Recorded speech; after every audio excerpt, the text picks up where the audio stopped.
You want to know how to extend and retract bollards simultaneously to make videos like this? Here is how you do it. First, you need to set up your bollards and check if they are placed correctly by extending all of them. Go to the editor mode by pressing F11 and make sure the Object Select mode is active. Then select a bollard you want to align and move it by clicking the arrows.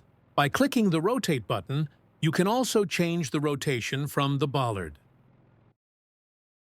Use the script AI editor to create the paths of your vehicles. Pause the game by pressing J and then click Execute Scenario.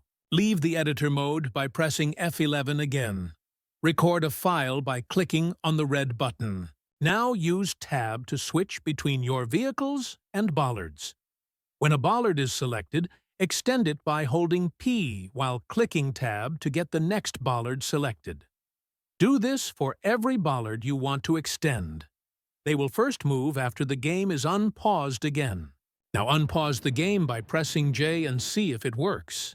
If you want to open the obstacle to let the car drive through, just pause the game at the time. You want the bollards to retract and do the same step again.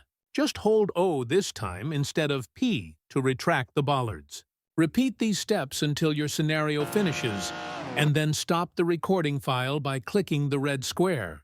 Now you can watch your recorded file, fast forward, rewind, play faster or slower, and find the perfect camera position for your video. Here is how my final result looks like. If you have any further questions, feel free to ask in the comments section. If this video helped you, it would be nice if you hit the like button. Thanks, and have a great time.